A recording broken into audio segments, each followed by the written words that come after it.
मेघैरमेदुरमम्बरम् करण और अंगहार की चर्चा प्रारंभ करेंगे और उसी में कैशिकी वृत्ति का प्रारंभ हो रहा है। तो जब श्रृंगार की चर्चा होती है तो शिव के साथ जो दूसरे अवतार हैं श्रृंगार के सबसे प्रमुख पुरुष भगवान कृष्ण, उनकी चर्चा को छोड़ा नहीं जा सकता। तो मंगलाचरण में जयदेव के पहले पद से प्रारंभ करते हैं।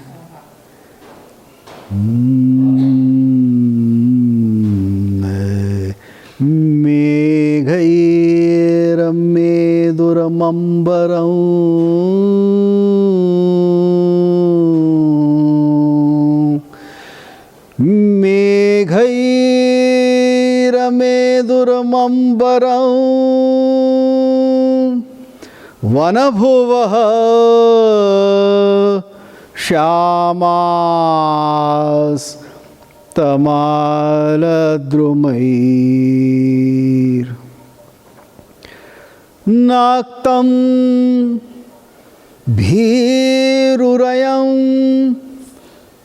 तदेव त्वमिमं राधे गृहं प्रापय इत्थं नन्दनिदेशितः चलितयोः प्रत्यध्वकुञ्जद्रुमं राधा माधवयो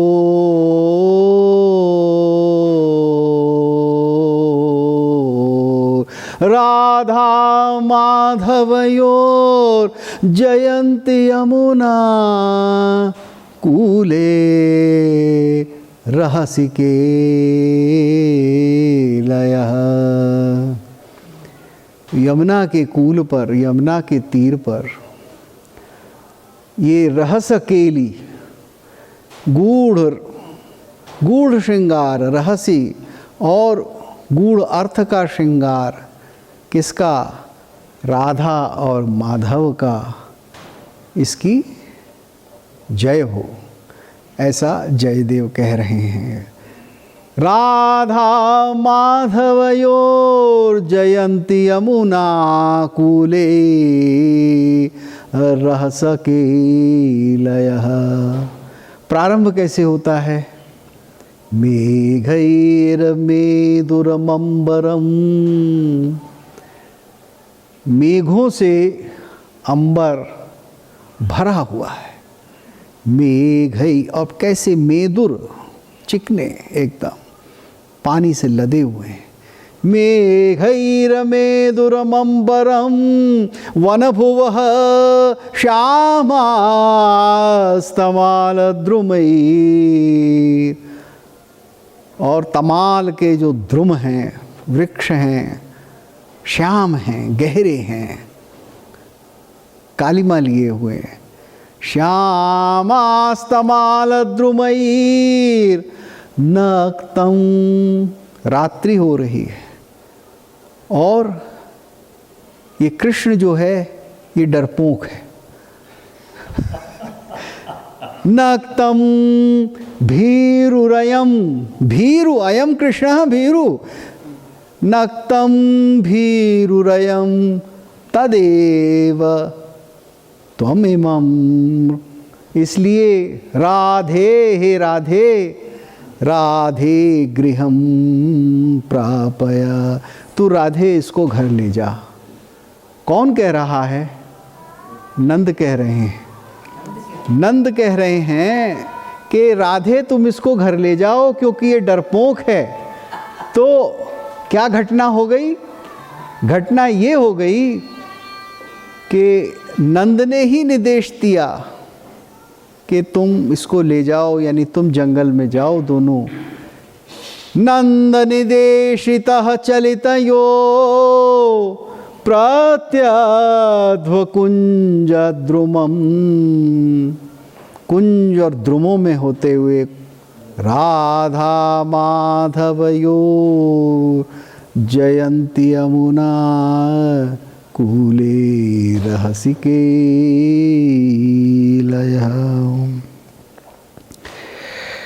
तो कल जिस प्रसंग से हम चल रहे थे वहाँ भगवान शंकर कह रहे हैं कि देखिए अब आपको इसमें कुछ और करना होगा। आपने ये प्रयोग कर लिया और मैंने भी नित्य का ध्यान किया है और ध्यान कर कर नित्य की याद कर कर नृत्य किया है। मयापि इदं स्मृतं नृत्यं नित्यं सांध्य काले नृत्यतः। तो इसलिए उसको ज़रा देख लीजिए, ज़रा समझ लीजिए। और वो अपने शिष्य तंडु से कहते हैं कि आइए, और तंडु को बताते हैं कि आप इनको शिक्षा दे दीजिए। तो तंडु ने जो शिक्षा दी वो तांडव है। आज सामान्य भाषा में तांडव का अर्थ समझा जाता है कि जब कोई आपे से बाहर हो जाए, जब बहुत क्लेश हो जाए, लड़ाई हो, युद्ध हो, तो वो तांडव माना जाता है। तो तांडव का अर्थ है संहार, और संहार यानी डिस्ट्रक्शन। सो तांडव is associated today with the dance of Shiva which reduces the whole creation to ashes. So Tandav is now considered, because of so many other literary events that have occurred and so many beautiful poems that have been written on that aspect, Tandav is considered to be the strong male dance of aggression which may cause even destruction. तो वो तांडव है। तो ये इसका एक रूप है। तंडु ने जो किया वो तांडव है। पहला अर्थ इसका ये कि तंडु ने जो करण, अंगहार, रेचक इत्यादि जितने भी डांस के जेस्चर्स, पोस्चर्स हैं वो सब दिखाए, वो तांडव हैं, यानी तंडु की शिक्षा है। तो प्रश्न ये उठता है कि फिर ये ऐसे क्यों हो गया कि लोग तांडव को विकराल नृत्य के रूप में ही समझने लगे और देखने लगे। जब नाट्यशास्त्र में हम आगे बढ़ेंगे तो हम देखेंगे कि प्रमुख रूप से दो प्रयोग होते हैं। जैसे फिल्में लगभग दो प्रकार की होती हैं, या तो रोमांस होता है या मारपीट होती है। ब्रॉडली एक दो कैटेगरीज हैं जिसमें सारा थिएटर बांटा जा सकता है। तो यहाँ भी वही कहानी है। आइदर इट विल बी श्रृंगार और इट विल बी वॉर और love. Now, when the same postures are done with great delicacy at the time of Shringara, in the amorous situation, in the context of man-woman relationship, of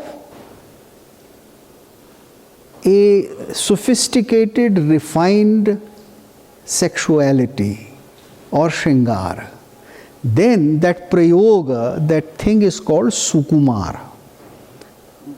यानी वो प्यारा प्रयोग होता है, मन को लुभाने वाला होता है। और वो नृत्य जो है या नृत्य जो है या नाट्य जो है वो लास्य कहलाता है। तो इसलिए मोटे मोटे तौर पर यह कहा गया कि जब पार्वती का नृत्य होगा तो क्योंकि वो स्त्रियोचित है, उसमें कोमलता है, तो वो लास्य कहलाएगा। और जब शिव करेंगे तो वो संहार के लिए होगा, या किसी के त्रास के लिए होगा, या दानवों के नाश के लिए होगा। जैसे 3 जो नगर थे दानवों के, उनको विध्वंस करने के लिए होगा। तो वो तांडव फिर आविद्ध कहलाएगा। तो नाट्यशास्त्र में 2 कैटेगरीज हैं, आविद्ध प्रयोग और सुकुमार प्रयोग। तो सुकुमार प्रयोग श्रृंगार के साथ है, कोमल भावनाओं के साथ है।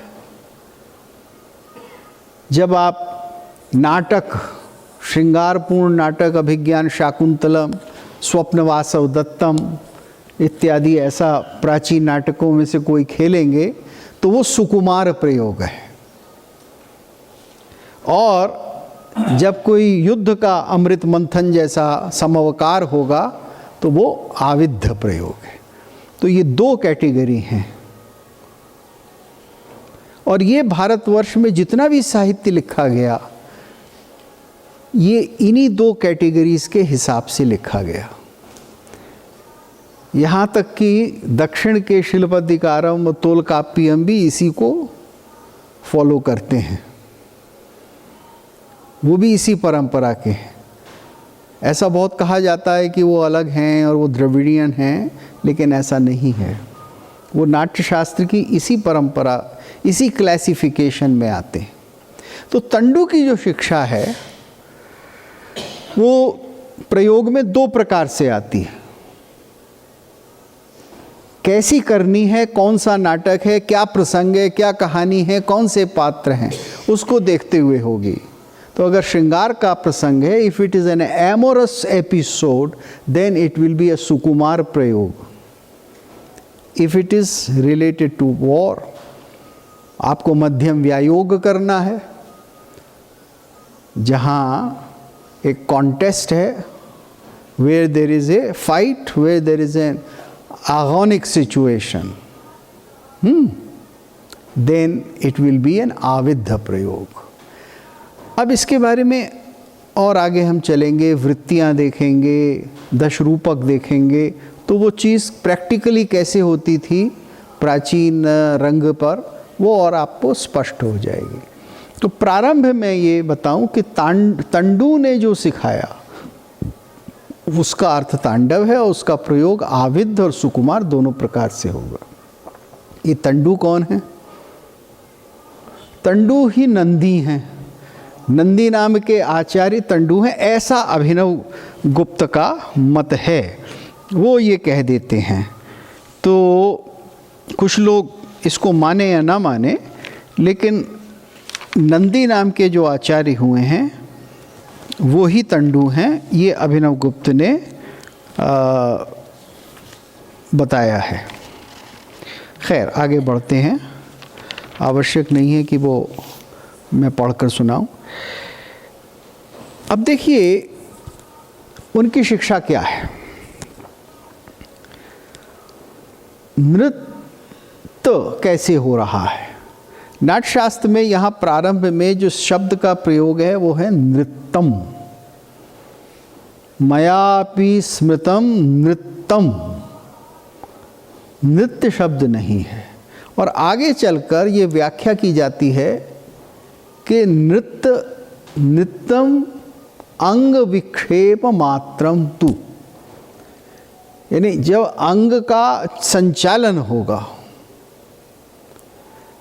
आप केवल अंग को चलाएंगे, तब जो भी क्रियाएं होंगी वो नृत्य कहलाएंगी। ठीक है, ये आगे चलकर हम देखेंगे कहाँ किस कॉन्टेक्स्ट में कहा है, और वो नृत्य है। अब प्रश्न ये उठता है कि अंग विक्षेप मात्रम तू का क्या मतलब है? कि भाई हाथ पैर चलाना, तो ये हाथ पैर तो हर समय चलते हैं। रंगपीठ पर ऐसा कोई क्षण ही नहीं होगा कि जिसमें कोई क्रिया नहीं होगी, मूवमेंट नहीं होगी, हाथ पैर नहीं चलेंगे। तो इसका क्या मतलब है फिर? क्या वो सब कुछ जो हो रहा है वो नृत्य है? नहीं। यहाँ अभिप्राय ये है कि जब किसी विशिष्ट भाव का अभिनय नहीं हो रहा होगा, तब जो आप अंग विक्षेप कर रहे होंगे, जब कोई कहानी नहीं कह रहे हैं, जब आप कुछ बता नहीं रहे हैं, तब वो उस समय नृत्य कहलाएगा, जिसको आजकल अंग्रेज़ी में हम अपनी भारतीय घिसी पिटी अंग्रेज़ी में प्योर डांस कहने लगे हैं। हाँ, pure dance makes no sense.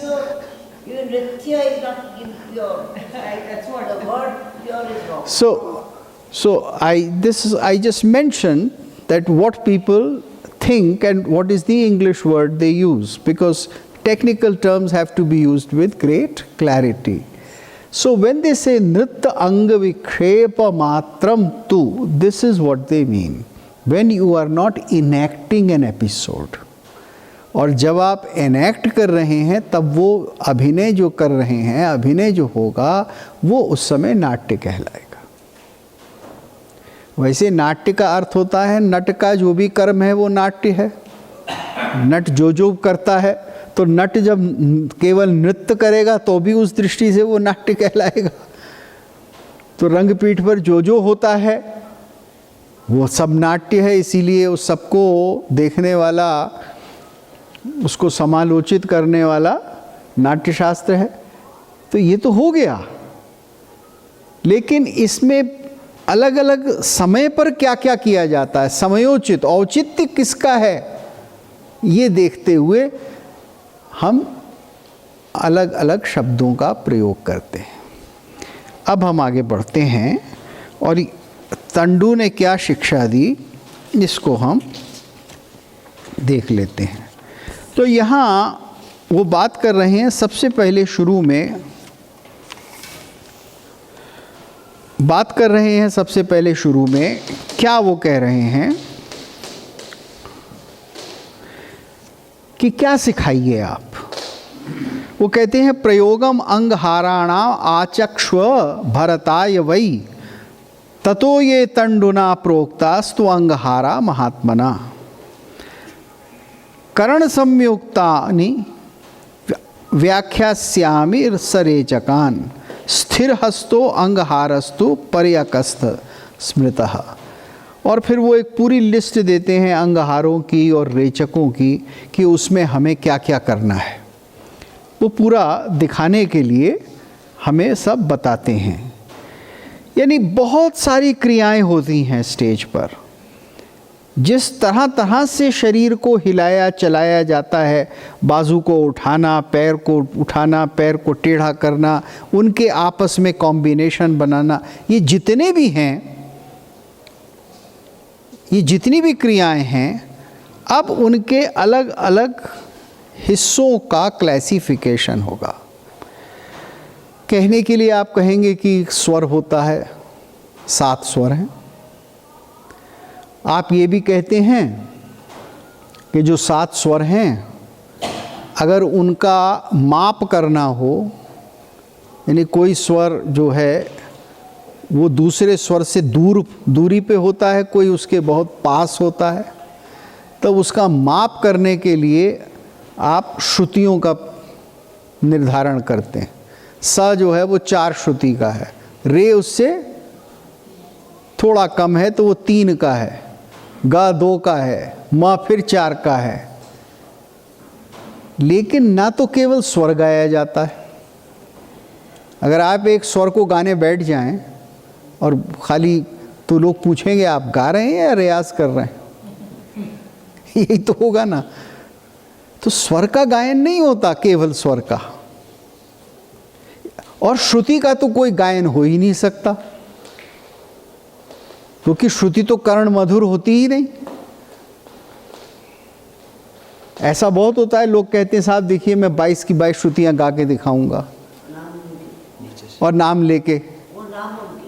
तो वो कोई प्रयोग जो है उसकी कोई सेंस नहीं बनती।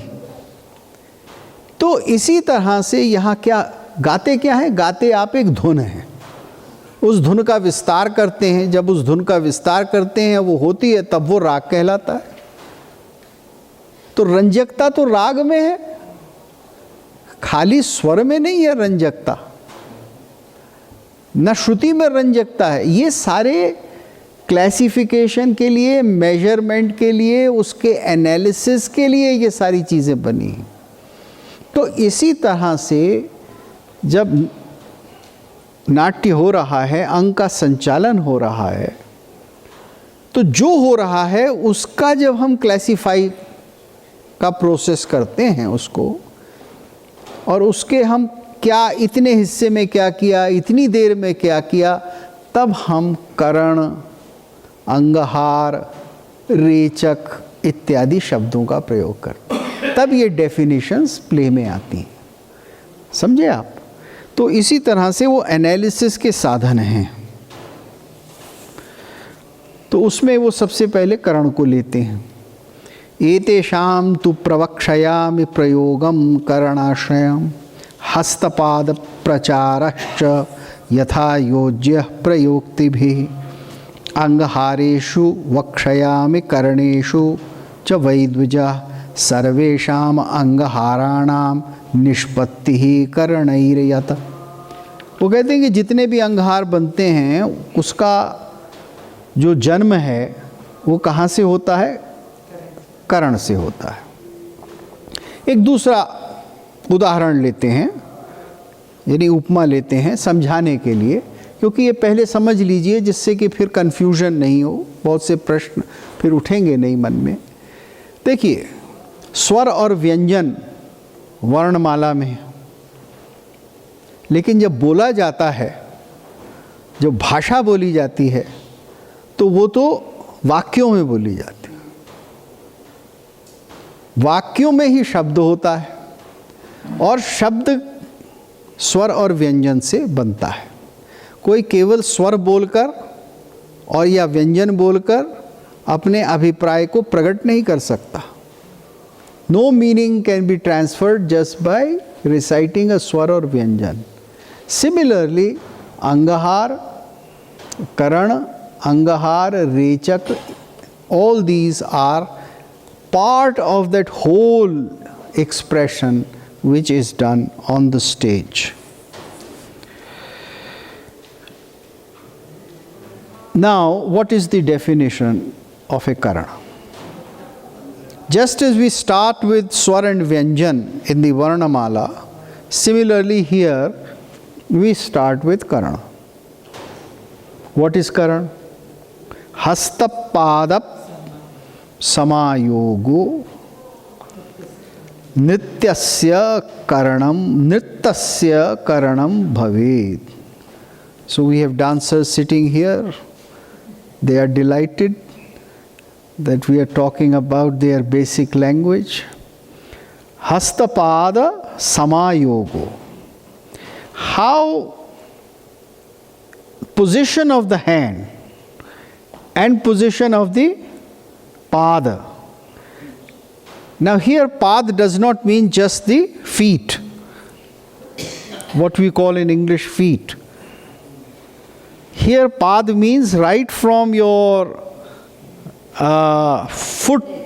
from your toe right up to till the including the thigh up to the pelvis. Okay? ये जो पूरी का पूरा पैर है जिसको हिंदी में कहा जाता है, यहाँ पाद से ये मतलब है, क्योंकि फीट का और हाथ का समायोग नहीं हो रहा है। तो हाथ आपके किस पोजीशन में होंगे और उसी समय पैर किस पोजीशन में होगा, ये दोनों मिलकर एक करण बनेगा। हस्तपाद समायोगो नृत्यस्य करणम भवेत्। और फिर द्वे नृतक करणे चैव भवतो नृत्य मातृका। और अगर दो करण मिल जाएंगे तो एक नृत्य मातृका हो जाएगी, मातृका बनेगी। तो करण जैसे कि स्वर और व्यंजन होता है, और फिर 2 या 3 से दो जब मिलेंगे तो एक मात्रिका होगी, जैसे दो एक स्वर और व्यंजन मिलकर एक शब्द बन जाते हैं। द्वाभ्याम त्रिभिः चतुर्भिर अपि अंगहारास्तु मातृभिः, तो 2, 3 और 4 मात्रिकाएं मिलकर एक अंगहार बनाएंगे। इससे दी डेफिनेशन उन्होंने की कि हस्तपाद समायोग एक प्रकार से हुआ तो एक करण बना,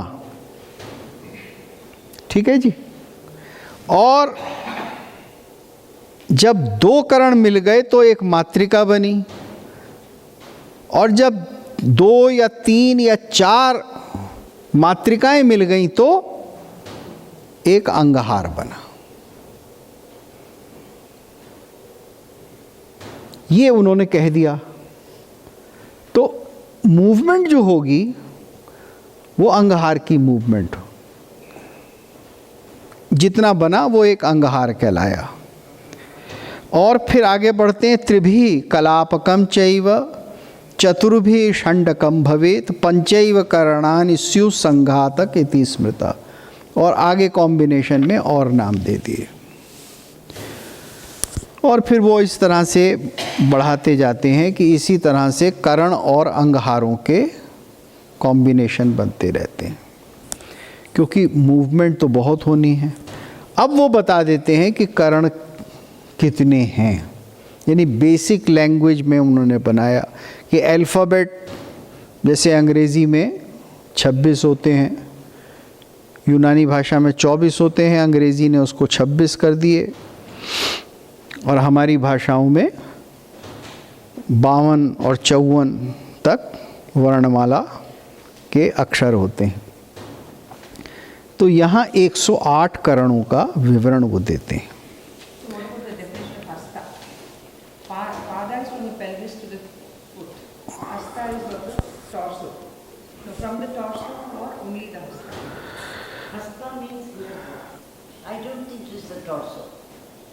Hasta is from here. No, that is just that's why we have a doubt, sir. Well, you see, there is another term used in Natya Shastra for this, which is called shakha. Shakha, branch. Just as a tree has branches. Now the trunk is different, but that which is coming out are the hands and the feet. So here we are talking about something from shoulder till the nail as hasta. Now the question arises that these two positions of hand and feet cannot be independent of the torso. The torso will be in a tribhanga, or the torso will be in some other samabhanga, or it will be bending forward or backward.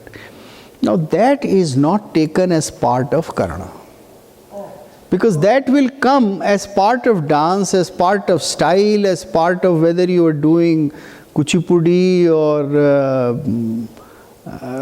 Odissi. You see how much you will bend, in what style you will bend, what kind of bhang it would be, right? That will be. However, when they describe a karana, they will take into account this also. I am not going to go that deep into it today, because that will take another 4 days if we go into each karana and each posture and each. I'll just take 1 or 2 important questions about it and then go ahead. But certainly that is part of the single karana process, because Abhinav Gupta takes up this question. I suppose the trunk is known as ang, and all these are known as pratyang. No, and the face and all is considered as upang. नहीं, देखिए क्या है, That's not the case. ये जब एक करण की बात हो रही है तो ये जो टॉर्सो है, the torso cannot be analyzed here, because here the posture is made largely by the hand and the feet.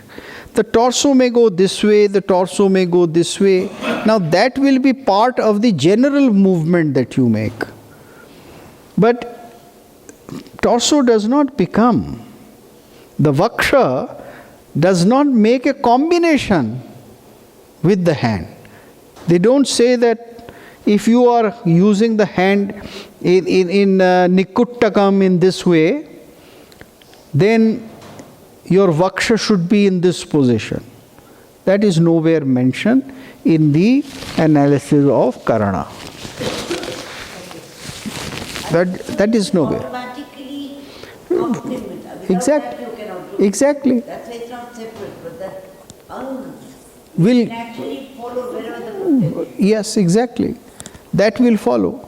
So one last, Uddata and Sukumara we have heard. But you said Avidha and Sukumara.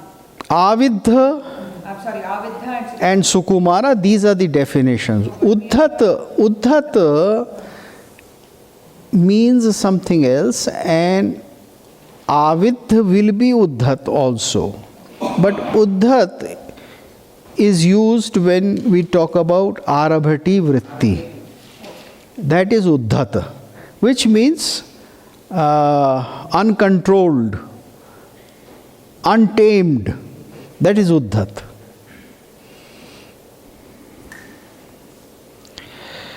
Now, let me go to an important question which has been raised by many people for a long time, and which must be discussed in the definition of what is a karana. You see, the question is very simply this: is a karan a frozen posture? Just as you see the karan on a temple wall as a karana.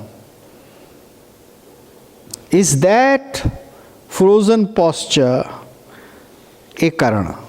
So when you have, for instance, the first karana,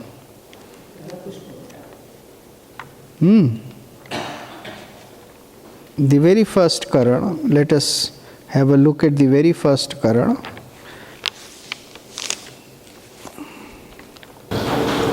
And let me explain the question, the problem that has arisen. The first karana is called Tala Pushpaputam. Tala Pushpaputam. This is the first karana. And the second is Varditam.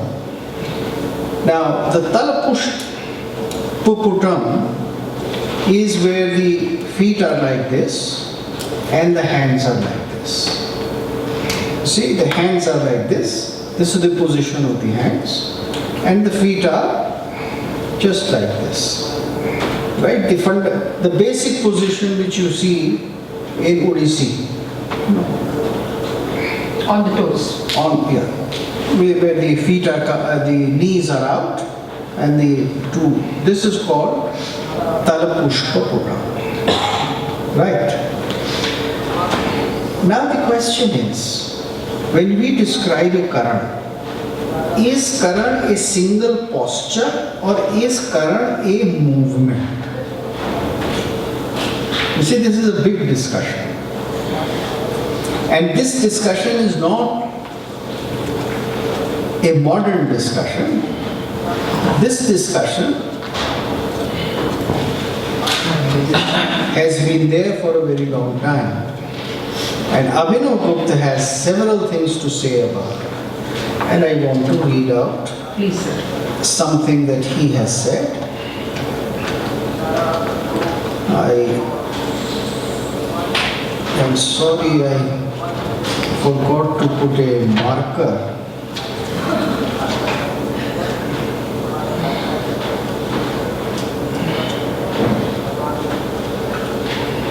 You see, the problem is that is this posture which is defined like Tala Pushpaputam, Do you come to this posture after a series of certain movements? Or this is it? You see? This is the... But the types of karanas would definitely involve certain movement which will eventually... From one movement to another. From one karana to another. See, it is very simple common sense that just as in music, we move from one note to another. Because if you have to sing a raga, you are making a... From that, something has to come to go to the... Yeah. Maybe the Alapushpa Putta is that, the Aramandu. Yes, it should be either in the beginning or at the end or in the middle.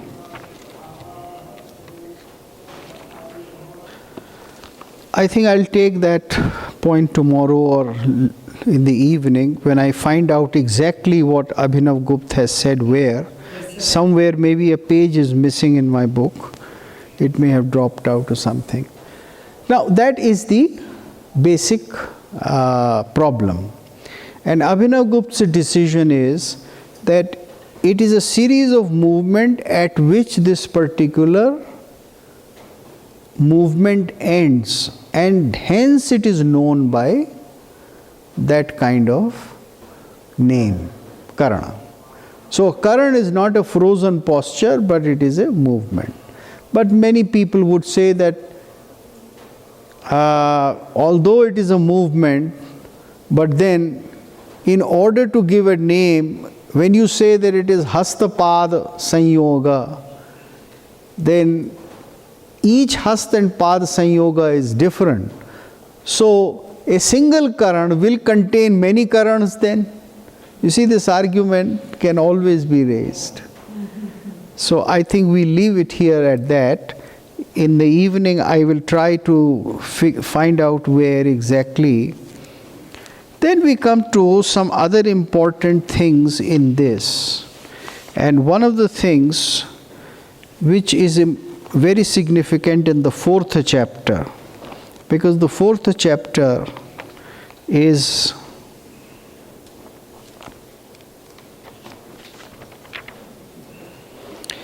full of many things. One of the factors which they consider is important is called Pindi Bandhas, and that is discussed a lot. What is exactly a Pindi Bandha? Many people think that a Pindi Bandha is a group of dancers. A group of dancers is called a Pindi. And you make all kinds of gulmas or Pindi Bandhas, etc., and then you use them in dance. But Abhinav Gupta has defined this very well. That a Pindi Bandh is a specific posture which depicts a particular devata. So there is a devata. In other words, there is a Pindi for, let us say, Durga. There is a Pindi for... Nataraj is the Pindi. Exactly. So his definition is that in order to make a enactment of a particular divine figure and to give a specific posture for that divine figure, Pindi Bandhas were brought into existence. Exactly. These are some of the very stable, standard positions of the dancers which should be called Pindi Bandhas. Because Pindi Bandhas are meant to depict those gods and goddesses which will be part of your story. And he says that Pindi Bandhas were very important because they were used a lot in Purvarang and in various other kinds of dances.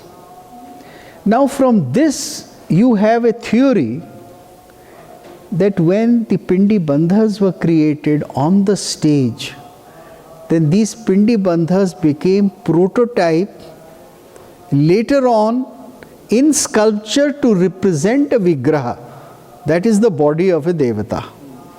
भगवान शंकर क्या होंगे, कैसे होंगे, नटराज क्या होंगे, देवी क्या होंगी, मंदिर में मूर्ति की स्थापना कैसे होगी, वो कहाँ से आया विचार, वो इमेजिनेशन कहाँ से आया, वो पिंडी बंध से आया. So Pindi Bandhas are the originators of icons.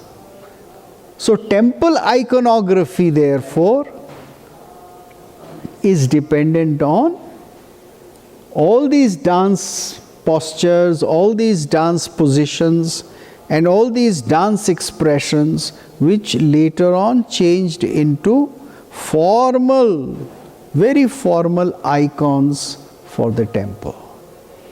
तो जो मंदिर में मूर्ति इष्ट देव की बनेगी, जिसको हम विग्रह कहते हैं, उस विग्रह की कल्पना कहाँ से होती है, वो पिंडीबंध से होती है, वो नृत्य से होती है, ये निश्चित होता है. तो अभिनव गुप्त का ये मत कि पिंडीबंध का अर्थ ये है, देवता को प्रकट करना है, देवता को उतारना है रंगमंच पर, तो उससे ये लगता है कि जो बात की बात हो रही है, मंदिरों के विकास की बात हो रही है, मंदिर कहाँ में मूर्तियाँ कैसे बनी. अब फिर जब आपने इष्ट देव की मूर्ति बनाई, ये किया, तो बाद में फिर और इतने देवताओं की मूर्तियाँ जो आपको चारों तरफ बनानी है, उनके लिए भी आपको आधार मिल गया. तो चौथे अध्याय में केवल नाट्य के लिए, केवल थिएटर के लिए सामग्री नहीं है, इससे और जो कलाएं विकसित हुई, शिल्प विकसित हुआ, और शिल्प के साथ फिर सारा एक आगम शास्त्र बना कि कौन सा मंदिर कितना बड़ा होगा, वहाँ कौन सी देवता की प्रस्थापना होगी, किस दिशा में होगी, कैसे होगी, उसके लिए भी नाट्यशास्त्र के इस चौथे अध्याय पर हम निर्भर हैं. ठीक है ना. ये चीज़ इससे, अच्छा ये चीज़ हिस्टोरिकली नज़र आती है. ये हिस्टोरिकली इसलिए नज़र आती है कि नृत्य के द्वारा ही वो जितनी भी विग्रह हैं वो बने हैं.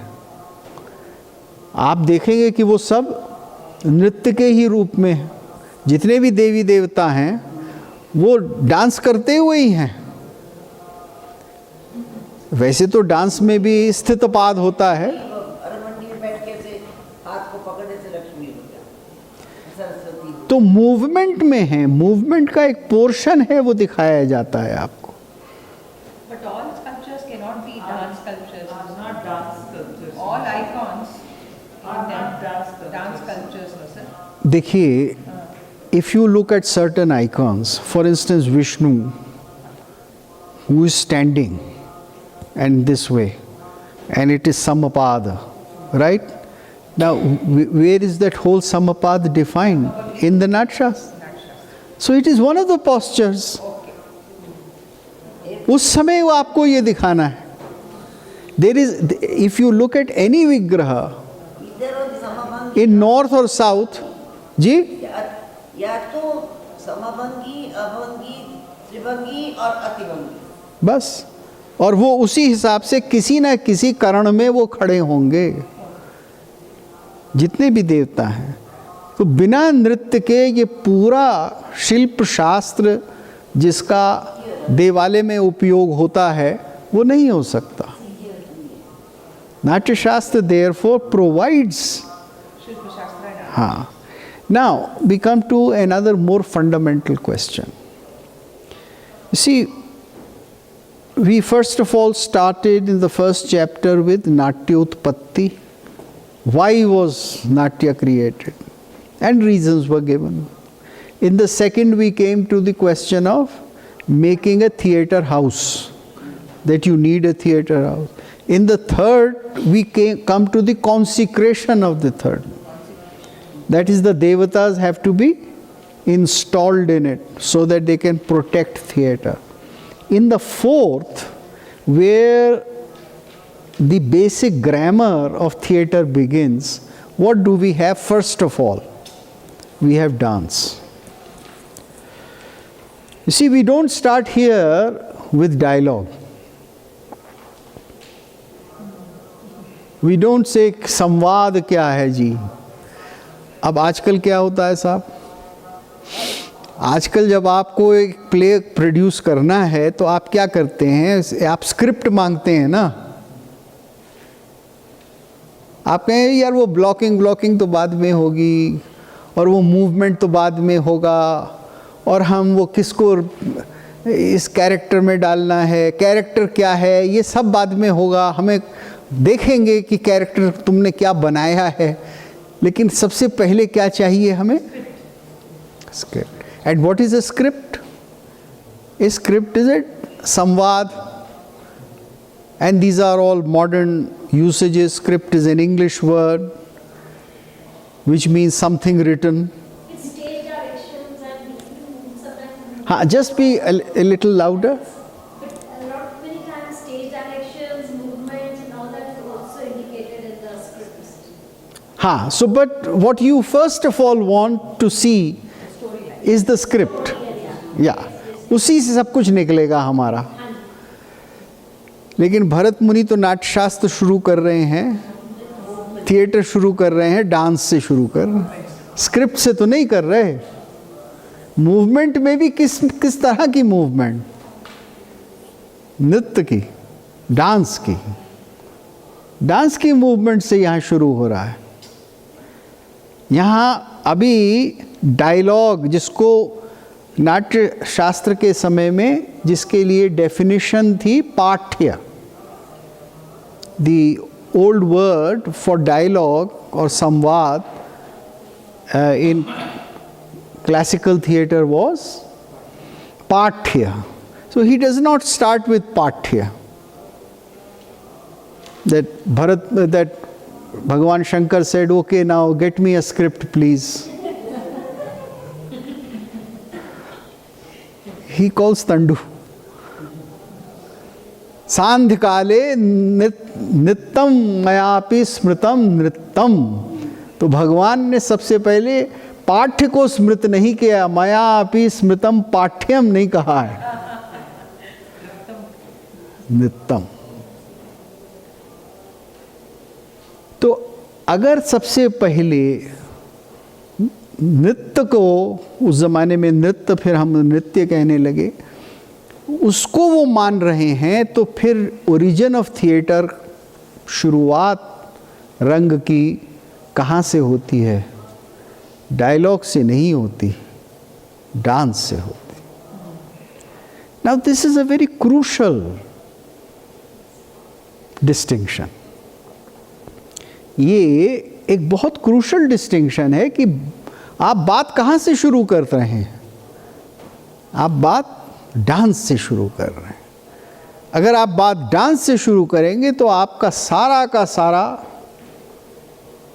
सोच और सारा का सारा प्रोडक्शन एक अलग प्रकार से होगा. और अगर आप बात डायलॉग से शुरू करेंगे तो जो मॉडर्न वेस्टर्न थिएटर है वो बात करता है डायलॉग से. और ये 300-400 साल पुराना ही ट्रेडिशन है.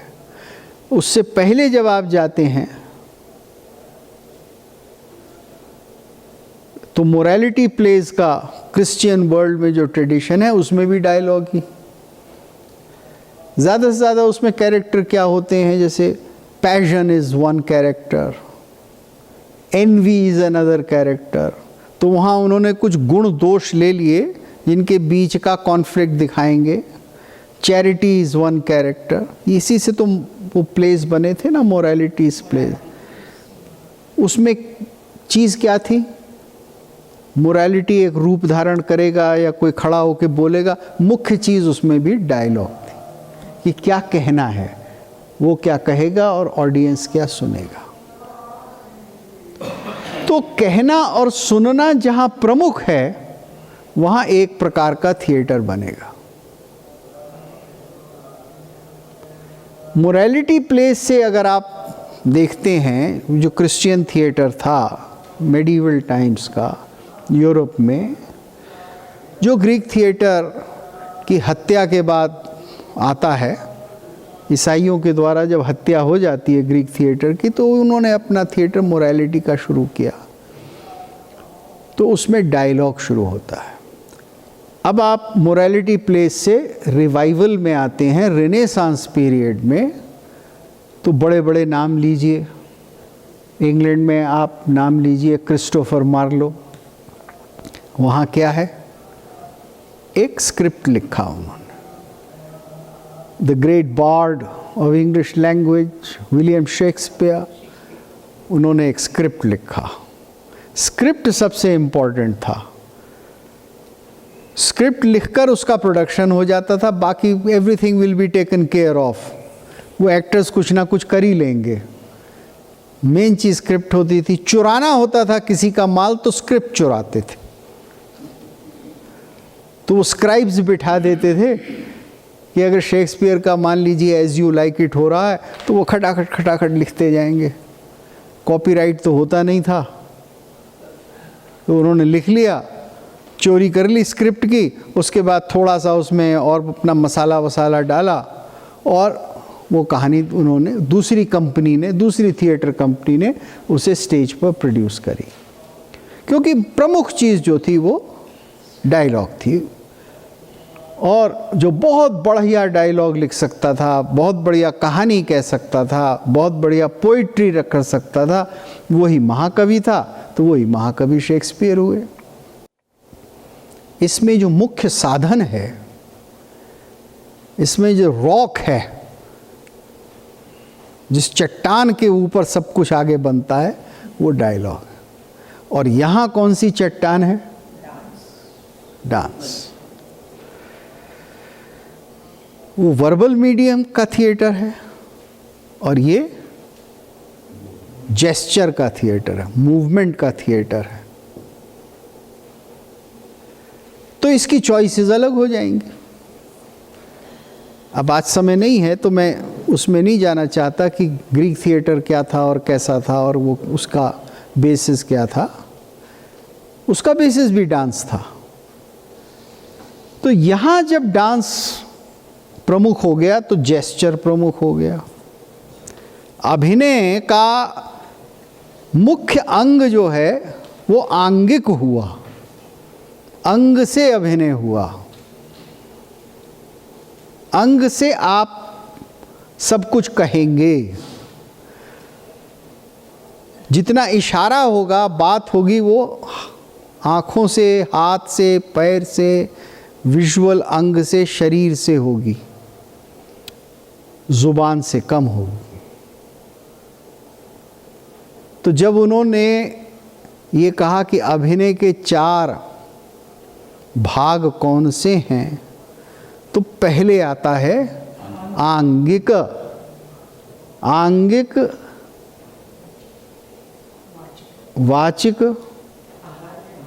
सात्विक और आहार्य। तो गणना क्रम में, ऑर्डर ऑफ इम्पोर्टेंस में सबसे प्रमुख है आंगिक। इसीलिए आंगिकम भुवनम यस्य, जब बताया कि नटराज कौन है तो सबसे पहले उनका अंग क्या है। अभी एक शब्द का हमने उपयोग किया, पिंडी बंध। अब ये पिंड क्या होता है? पिंड का अर्थ क्या है? पिंड का अर्थ है जो इकट्ठा हो गया हो। तो उसी अर्थ में पंजाबी में पिंड का मतलब गांव भी होता है, समूह। तो समूह का मतलब वो बांधा हुआ है। तो ये शरीर जो है ये एक पिंड है। ये शरीर, चूंकि इसमें कई चीज़ें, छोटे छोटे अंग सब मिलकर एक बने हुए हैं, एक कुछ चीज़ों का ये समूह है, लेकिन एक ये यूनिट है। तो एक शरीर नट का ये पिंड है। तो उसी पिंड का रिश्ता नट को बनाना है ब्रह्मांड से। क्यों? क्योंकि यत पिंडे तत् ब्रह्मांडे, जो ब्रह्मांड में है वही पिंड में। यानी मेरा शरीर एक्टर का पिंड, एक्टर का नख से लेकर शिख तक जो पिंड है वही ब्रह्मांड। मैं सारा ब्रह्मांड उसमें ले आऊँगा और मेरा सारा शरीर इस ब्रह्मांड को व्याप्त कर देगा अभिनय के द्वारा।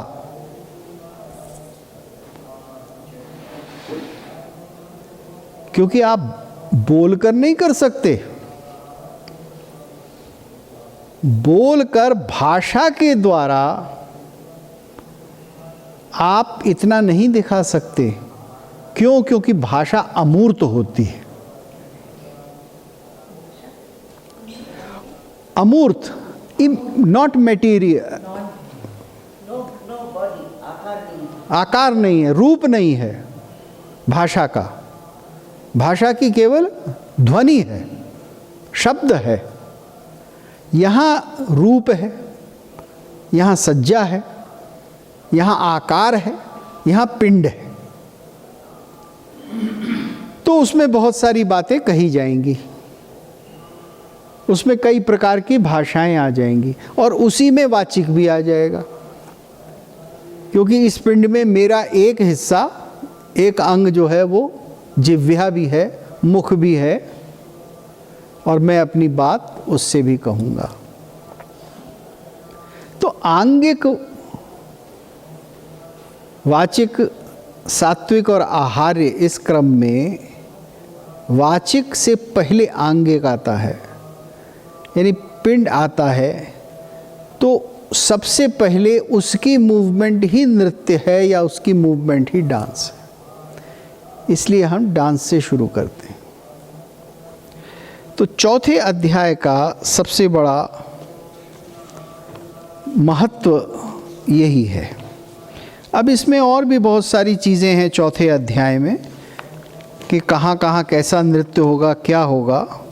मैं आपको ब्रीफली एक, आप ये समझिए कि अगर केवल जानने के लिए कि क्या क्या होता है, मैं आपको बता देता हूँ कि चौथे अध्याय में क्या है, लेकिन फिर उसका विवेचन हम नहीं करेंगे किसी प्रकार से भी।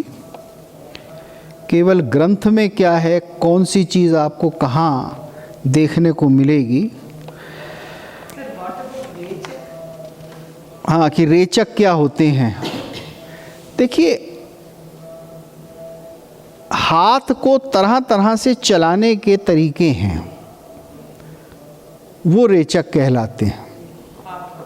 हाँ हाँ, वो तरह तरह से, यानी हाथ के अलग अलग अंग हैं, हाथ को कैसे कैसे चलाएंगे, कहाँ रखेंगे, वो रेचक कहलाते हैं।